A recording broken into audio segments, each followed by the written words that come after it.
Baik, bismillah. Assalamualaikum warahmatullahi wabarakatuh. Waalaikumsalam warahmatullahi wabarakatuh. Dr. Faiz, perkenalkan saya Zara dari Kebumen. Pada kesempatan ini saya ingin bertanya terkait pemimpin, mengingat dalam kurun waktu 1 sampai dengan 1,5 tahunan ke depan kita memasuki masa di mana kita akan memilih beberapa pemimpin sesuai wilayah tugasnya, mulai dari pemimpin di tingkat kabupaten, kota, provinsi, sampai dengan pemimpin di negeri ini. Pertanyaan saya, Pak, siapa-siapa saja yang seharusnya dan selayaknya dibela oleh seorang pemimpin? Sebab pemimpin kan orang yang punya power, punya kekuasaan, dia itu sentral. Dia tertuntut menjadi orang yang adil, bijak, bisa merangkul banyak pihak, dan bisa menjadi teladan yang layak.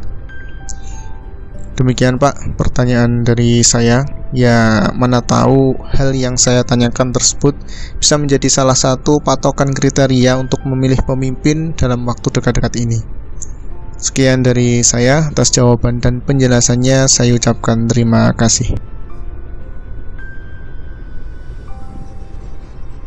Nah, ini menarik. Kalau besok kalian punya kekuasaan, punya power, usahakan belalah 4 kelompok ini. 4 kelompok ini juga yang dulu diperjuangkan oleh para nabi. Yang ini bisa dicek dalam Al-Quran, silahkan dicari sendiri. Yang pertama, mustad'afun. Mustad'afun ini orang-orang yang lemah, atau lebih pasnya orang-orang yang dilemahkan.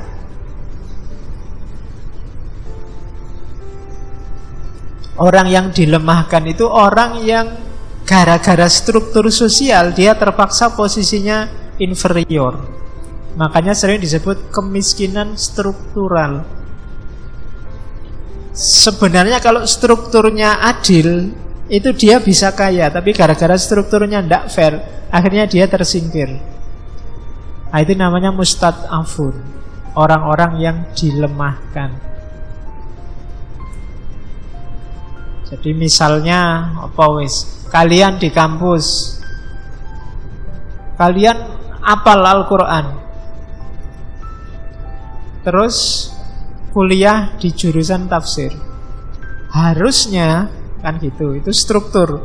Yang hafal Al-Quran prioritas, ini wis hafal Al-Quran nih, mata kuliahnya ada hubungannya dengan Quran semua, dia sudah hafal Quran, harusnya dia pinter, lulus cepet. Lah kok di dalam kurikulumnya nggak nyinggung Quran banyak, isinya macam-macam.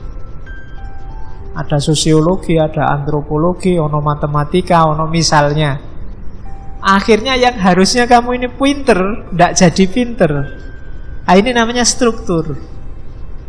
Kamu tidak pinter gara-gara struktur, padahal harusnya kamu pinter di situ. Nah, ini yang semacam ini namanya mustad'afun. Kayak kamu punya sawah, bertani, harusnya Indonesia yang agraris, petani itu jaya. Tapi kok tidak? Pasti karena ada struktur yang salah.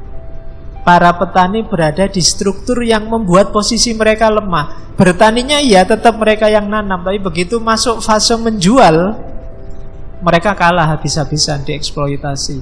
Hasil jualannya tidak bisa untuk membeli bibit baru, menanam lebih baru, apalagi ngambil keuntungan dari sana yang besar.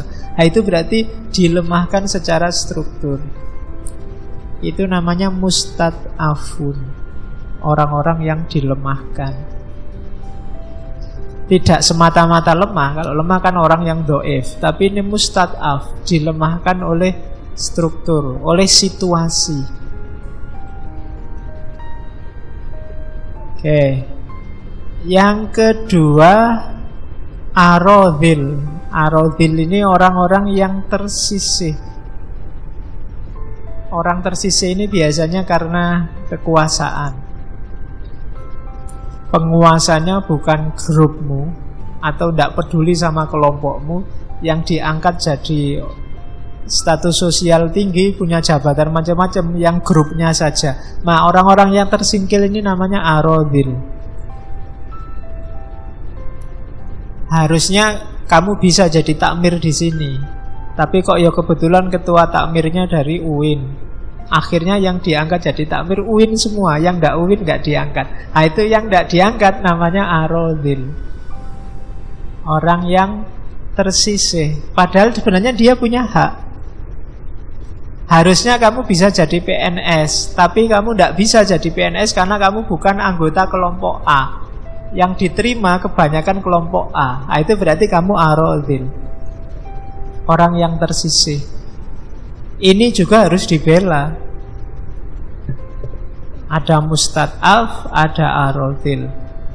Yang terakhir populer, fuqara dan masakin.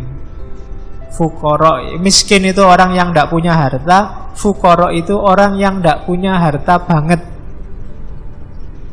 Gampang-gampangannya ngono. Jadi orang yang miskin sekali, orang-orang yang sangat kekurangan. Kalau miskin itu orang yang tidak berharta atau tidak berpenghasilan. Definisi simpelnya itu. 4 ini loh yang harus kita bela kalau di Farid Eshad.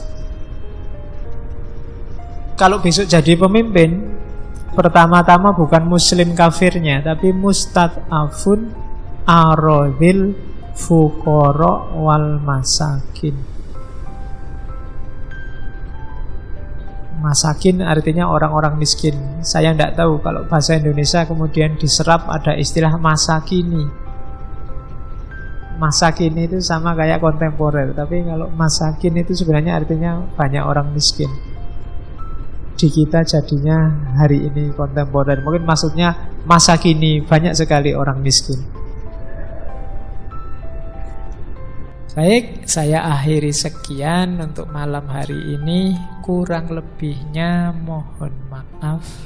Wallahul muwaffiq, wallahu a'lamu bissawab. Wassalamualaikum warahmatullahi wabarakatuh. Waalaikumsalam warahmatullahi wabarakatuh.